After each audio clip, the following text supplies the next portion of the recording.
Bismillahirrahmanirrahim. Assalamualaikum warahmatullahi wabarakatuh. Bismillah, alhamdulillah. Salatu wassalamu ala rasulillahi wa ala alihi wa sahbihi wa mawalah. Hadirin jamaah rahimakumullah, insyaallah di kesempatan kali ini kita akan mencoba membahas beberapa pertanyaan yang sudah masuk di hari Rabu yang kemarin. Bismillahirrahmanirrahim. Pertanyaan yang pertama dari Teh Sakinah ya, SMKDT. Bismillah, izin bertanya, apabila kondisi seperti di tengah tol, bolehkah jika tetap sholat namun dijamak dengan tayamum terlebih dahulu? Baik, yang pertama, seandainya perjalanannya lebih daripada 89 kilo, atau sebagian qaul mengatakan minimal 83 bahkan minimal 81 kilo, itu sudah bisa melaksanakan jamak qashar. Nah, jadi kalau seandainya di tol tersebut memang kita dalam perjalanan kurang lebih 81 kilo ke atas, maka diperbolehkan jamak qashar. Nah, namun seandainya kurang daripada waktu mungkin, jarak mungkin ya, jarak yang memungkinkan untuk melaksanakan jamak qashar, maka sholatnya nanti sifatnya adalah lihurmatil wakti. Nah, jadi di jalan tolnya tetap sholat semampunya, misalnya sholat maghribnya dalam keadaan duduk, kemudian kalau bisa wudu terlebih dahulu, tapi kalaupun tidak tayamum juga tidak apa-apa, bahkan tidak tayamum, tidak wudu juga tidak jadi masalah. Ya, ketika misalnya tidak ada air, kemudian tidak ada debu untuk melaksanakan tayamum, maka langsung saja sholat. Nah, ini adalah sholat lihurmatil waktu, sholat kita sebagai penghormatan terhadap waktu, agar jangan sampai di waktu itu kita tidak sholat sama sekali. Karena kalau di waktu tersebut kita tidak sholat sama sekali, maka kita tergolong kepada orang yang melakukan dosa besar. Nah, nanti kalau sudah sampai tempat gitunya, ada waktu yang leluasa, nanti bisa sholat isya misalnya, beres sholat isya langsung sholat maghrib, atau maghrib dulu kemudian isya, hanya saja bukan jamak tapi qadha nanti sifat sholat maghribnya. Kemudian dari Pak Desani, SMP Putra, afwan, izin bertanya, menurut Ustadz, jika sedang di perjalanan dan menggunakan kendaraan pribadi untuk sholat, lebih utama di jamak atau qashar, atau lebih baik berhenti untuk melaksanakan sholat dulu? Karena saya masih memandang kalau jamak qashar itu hanya keringanan menurut fikih sholat. Nah, Bapak Ibu hadirin jamaah rahimakumullah, jamak qashar sifatnya bukan wajib, tapi hukumnya adalah sunnah. Dan ini merupakan sedekah kebaikan dari Allah Subhanahu wa taala kepada kita saat melaksanakan jamak qashar. Kalau saya ditanya lebih baik mana, lebih baik jamak qashar. Satu, karena kita menerima kebaikan dari Allah. Oleh Allah sudah diberikan keringanan, kok tidak diambil? Itu yang pertama. Dan yang kedua, kita mengamalkan ilmu. Ya, kan jarang-jarang kita melaksanakan sholat jamak qashar. Sedangkan ilmu kalau tidak diamalkan khawatir gampang lupa. Tapi ketika ilmu itu diamalkan, maka insya Allah akan mudah nempelnya seperti itu. Jadi kan jamak qashar ada kaifiah tertentu, bagaimana jamak takdim, bagaimana kalau jamak takhir, kan seperti itu. Cara niatnya di mana, kemudian ketentuan-ketentuannya seperti apa. Manakala kita amalkan, dalam tanda kutip kita memiliki pahala yang kedua, diantaranya adalah mengamalkan ilmu yang sudah kita pelajari. Ala kulli hal, tapi ketika saya lebih condong ingin ditam saja, ingin sholat seperti biasa, maka itu pun diperbolehkan, tidak jadi masalah. Karena secara hukum asal sholat jamak qashar itu bukan wajib, tapi hukumnya adalah sunnah. Selanjutnya dari Pak Dindin dari SMA Putra, bagaimana baiknya kalau sedang memegang Al-Quran terus mau sholat? Untuk Al-Qurannya baiknya dipegang selama sholat atau disimpan di lantai? Asumsi tidak ada lemari atau meja atau tempat yang layak untuk menyimpan Al-Quran. Sebetulnya sholat dalam keadaan memegang mushaf tidak jadi masalah. Dalam artian, satu, ketika kita memegang mushaf itu tidak mengganggu rukun sholat kita. Nah, contoh, kalau kita misalnya memegang mushaf seperti ini, misalnya ini mushaf Al-Quran. Nah, dipegang seperti ini. Pegang seperti ini. Nah, masalahnya ketika kita sujud, posisi tangannya akan seperti apa? Kan kalau tangan yang kiri bisa seperti ini nempel ke sejadah. Kan kalau tangan kanannya megang Quran kan jadi yang nempelnya adalah punggung tangan. Nah, kalau punggung tangan yang nempel ke tempat sujud maka hukum sujudnya tidak sah. Nah, karena yang menjadi rukun sujud adalah nempelnya telapak kanan dan kiri. Nah, kalau kita sujud seperti ini karena tangan kanan megang mushaf, berarti tangan kiri telapaknya tapi tangan kanan punggungnya, maka ini sholatnya tidak sah. Nah, maka hemat saya satu, kalau seandainya kita membawa Al-Quran, dipastikan Al-Qurannya bisa kita tetap hormati.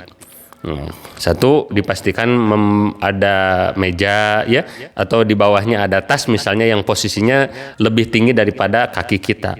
Atau misalnya kalaupun tidak membawa bangku tapi di gamis kita, di baju kita ada saku seperti ini, bisa dimasukkan. Jadi mushafnya mushaf yang kecil. Ala kulli hal, ketika kita merasa susah untuk menghormati mushaf Al-Quran, menurut saya lebih baik sholatnya tidak perlu membawa mushaf Al-Quran seperti itu. Karena menjaga adab itu lebih lebih diutamakan ya daripada kita mengambil keutamaan sholat yang panjang dengan cara membaca Al-Quran tapi kita tidak bisa melakukan ihtiroman, takriman wa ta'ziman terhadap mushaf Al-Quran. Jadi itu kondisional saja. Ala kulli hal, tapi kalau mau pegang boleh diperhatikan ketika sujudnya, hati-hati jangan sampai punggung tangan yang nempel, tapi harus tetap telapak tangan. Jadi tetapi ada masa mushafnya harus disimpan. Nah, jadi bagusnya mah ya ada tempat untuk menyimpan mushaf itu walaupun sejenak, khususnya ketika kita sujud. Kemudian dari Bu Mutia SMP Putri, izin bertanya, jika sholat lihurmatil wakti, sholat maghrib, jika sholat lihurmatil wakti maghrib dan sampai rumah sudah waktu isya, apakah maghribnya langsung diqadha dan menunggu waktu sholat maghrib di esoknya Ustadz? Langsung saja Bu. Jadi kalau kita sholat lihurmatil waktu maghrib misalnya karena di bis atau di kendaraan yang memang kita tidak memungkinkan sholat maghrib secara sempurna, nah nanti sudah beres sholat lihurmatil waktu, misalnya nyampe ke rumah jam 9 malam, diqadha saja langsung sholat maghribnya. Mau maghrib dulu qadha baru isya boleh, mau isya dulu kemudian qadha maghrib boleh. Diutamakan secepatnya. Tidak perlu ditunda di waktu maghrib yang hari selanjutnya. Karena di antara sholat yang tidak terikat oleh waktu, mau siang mau malam, mau pagi mau sore, bahkan mau ketika terbit matahari pun, itu di antara yang diperbolehkan adalah sholat qadha. Seperti itu. Dan sholat qadha sebaiknya disunahkan fauran, yakni bergegas. Kemudian dari Pak Dodi, izin kalau membawa Al-Quran di HP dan membacanya tanpa punya wudhu. Kalau seandainya aplikasinya sedang terbuka dan kemudian ini adalah lebih banyak lafaz Al-Qurannya daripada tafsirannya, maka tetap hukumnya wajib memiliki wudhu seperti itu. Nah, adapun ketika aplikasi Qurannya di close, maka tidak wajib memiliki wudhu ketika pegang HP-nya seperti itu. Karena nanti ketika Al-Qurannya muncul di layar HP, maka HP otomatis dihukumi sebagai mushaf.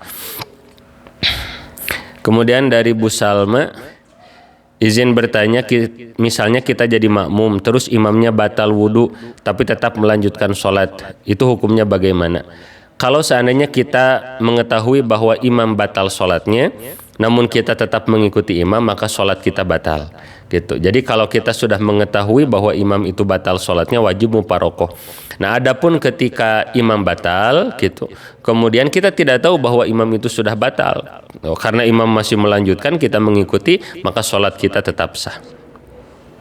Kemudian dari Bu Lela SMA Putra, izin bertanya tentang wudhu, bagaimana jika sudah wudhu lalu ingat ada bagian yang belum terbasuh, apakah harus ulang dari awal?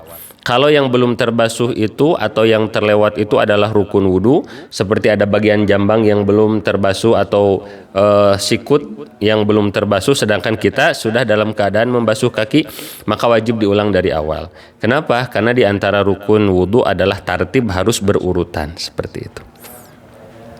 Dari Bu Risna SMP Putri, Izin bertanya di luar materi, menggunakan parfum atau skincare yang mengandung alkohol apakah membatalkan wudhu?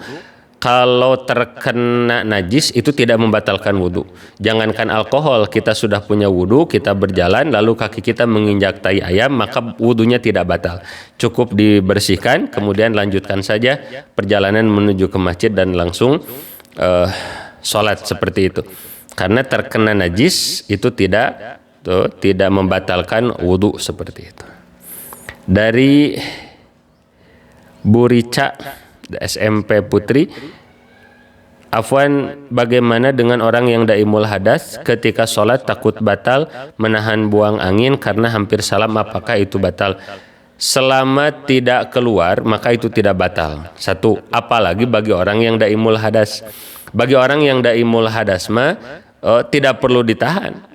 Asalkan sudah kita bahas ya ketentuannya, cara wudhunya, cara bersucinya, itu sudah mengikuti ketentuan daripada cara wudhunya daimul hadas, walaupun ketika sedang sholatnya dat-dit-dut, hitut gitunya, war pipis, itu sholatnya tetap sah karena ada kekhususan rukhsah bagi orang yang memiliki uzur daimul hadas.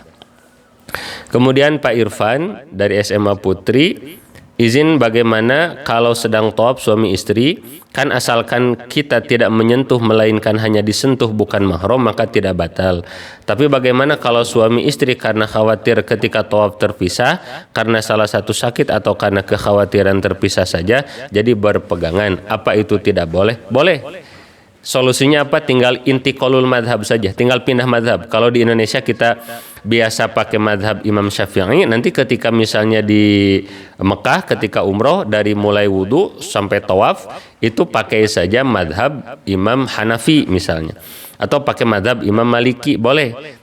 Berarti saran saya bagi bapak ibu yang akan umroh, akan haji, biar tidak segan memegang tangan istri misalnya ketika sedang tawaf, pelajari saja dari sekarang bagaimana tata cara wudhunya, tata cara bersucinya, terus tata cara tawaf, tata cara sholatnya di madhab Imam Hanafi atau Maliki atau Hambali seperti itu. Wallahu a'lam bishawab. Kemudian Bu Nisa dan Bu Adah SMP Putri ini, izin bertanya, bagaimana jika ada luka pasca operasi yang diperban di salah satu anggota wudhu tidak boleh terkena air sama sekali, apakah diperbolehkan bagian tersebut dilewat saja saat wudhu dan bagian di sekitar airnya tidak dialirkan karena khawatir terkenai bagian luka yang tadi? Satu, sarannya sebelum diperban baiknya memiliki wudhu terlebih dahulu. Memiliki wudhu, kemudian misalnya dibersihkan, disterilisasi pakai alkohol, kemudian diperban. Nah, kemudian bagaimana cara berwudunya? Cara berwudunya adalah melakukan kombinasi antara wudu dengan tayamum. Nah, jadi misalnya ketika kita berwudu, misalnya ada lukanya, perbannya di tangan kiri. Nah, jadi ketika beres membasuh wajah, membasuh tangan seperti biasa saja. Nah, ketika membasuh tangan kiri, basuh yang bisa terbasuh. Nah, kemudian di sini kan ada bekas, ada perbannya, maka ganti dengan tayamum. Jadi ketika sudah sampai di tangan kiri, jangan dulu ke kepala, keringkan dulu, kemudian ambil tayamum seperti biasa saja tayamumnya. Tepuk debu, usap wajah, tepuk lagi tangan kanan, tangan kiri, baru berlanjut ke kepala. Jadi bagi sohibul jabiroh yang memiliki luka yang tidak boleh terkenai air dan itu posisinya di rukun wudhu, maka nanti untuk menambalnya yaitu dengan cara ditambal dengan tayamum. Wallahu a'lam bishawab. Kemudian dari Pak Budena SMA Putra, bagaimana kalau kita sudah tahu kalau sholatnya batal tapi tetap menyelesaikannya dulu sampai salam kemudian berwudu dan mengulangi lagi sholatnya dari awal, boleh tidak Ustadz? Nah, itu disebat dosa teh, jadi pura-pura sholat. Jadi kalau sudah tahu batal maka hukumnya haram sholat gitu. Jadi kita pertanyaannya mengharapkan pahala dari siapa? Apakah mengharapkan pahala dari Allah atau mengharapkan penghargaan dari manusia? Karena malu daripada manusia jadi kita teruskan kita sholat. Nah, berarti ini melakukan dosa besar. Nah, baiknya mah ya dibatalkan, ambil wudhu kemudian lanjutkan sholat. Tidak boleh berpura-pura sholat. Kemudian dari Bu Herlisma, Afwan izin bertanya, jika sedang di tol dan menjadi pengendara, bagaimana sholatnya? Apakah berhenti dulu atau bagaimana, dan jumlah rakaatnya sama dengan fardu? Jadi kalau sholat lihurmatil wakti, jumlah rakaatnya sama. Hanya saja nanti tata cara sholatnya mengikuti saja keadaan. Kalau sedang naik mobil, sholatnya seperti dalam keadaan duduk saja. Jadi Allahu Akbar sambil megang setir. Baca Al-Fatihah surat pendek, kemudian ketika ruku Allahu Akbar condongkan sedikit ke depan, kemudian sami Allahu liman hamidah, ketika sujud rada condong ke depan, lebih condong daripada ruku, pandangan tetap melihat ke depan. Seperti itu. Jadi seperti sholat dalam keadaan duduk. Nah, ini lihurmatil waktu. Nah, nanti kalau sudah sampai ada waktu sholat, atau kalau sudah lewat waktu tetap sholat, hanya saja nanti sifatnya diqadha. Dari Bu Isya, izin bertanya untuk penjelasan bahwa Allah menyukai hadiah yang diberikan seperti jamak qashar. Tetapi tadi menyatakan kalau tidak boleh dijamak atau diqashar ketika di tol. Nah, jadi kalau di tolnya lebih dari 81 atau 83 kilo ke atas, itu boleh jamak qashar. Nah, kan kadang kalau misalnya dari sini, misalnya ke Cileunyi, kan itu kurang daripada 80 kilo. Nah, kadang kan misalnya berangkat dari sini 5:30, rencananya sholatnya di rest area yang dekat Cileunyi. Tapi ternyata di tengah-tengah macet parah. Sampai 6:30 belum bergerak, sampai jam 7 belum bergerak, waktunya tinggal sedikit lagi, maka itu solusinya adalah sholat lihurmatil wakti, bukan dengan cara jamak qashar. Kemudian yang selanjutnya dari Pak Oka. Ustadz izin bertanya, jika bayi yang menggunakan pampers mendekati orang yang sholat bagaimana? Satu, catatannya di pampersnya sudah ada pupnya atau belum, sudah ada najisnya atau belum, ini menentukan. Yang kedua, tidak ada najisnya, tapi mohon maaf, cara menceboki pantat bayinya hanya diusap pakai kapas basah. Nah, kalau dua hal ini terjadi, kemudian ketika kita sholat itu bayi berada di pangkuan kita dan tidak segera kita hindarkan, tidak setelah kita awaskan, maka sholat kita batal karena kita tergolong kepada hamilun najasa, yang membawa najis gitu. Namun manakala itu bayi dicebokinya dengan air yang mengalir gitu, kemudian di pampersnya tidak ada najis, itu jangankan duduk, mau kita gendong pun sholat kita tetap sah. Tapi tetap memperhatikan gerakannya, tidak melakukan gerakan besar lebih daripada 3 kali seperti itu. Terakhir dari Pak Arif, Ustadz punten kalau lupa bacaan surat Al-Fatihah tapi sholat berjamaahnya sudah selesai, apakah harus diulangi lagi atau bagaimana Ustadz? Ya, jadi rakaat yang terlupa Al-Fatihah, misalnya 1 rakaat, berarti beres Assalamualaikum, yang lain salam, kita berdiri lagi menambah 1 rakaat. Karena la sholata liman lam yaqra bi fatihatil kitab, tidak sah 1 rakaat itu kalau tidak dibacakan Al-Fatihah, illa kecuali kita dalam keadaan masbuk. Seperti itu Bapak Ibu hadirin jamaah rahimakumullah, semoga apa yang disampaikan ada manfaatnya. Mohon maaf kalau ada kesalahan. Subhanakallahumma bihamdika asyhadu an la ilaha illa anta astaghfiruka wa atubu ilaik. Assalamualaikum warahmatullahi wabarakatuh.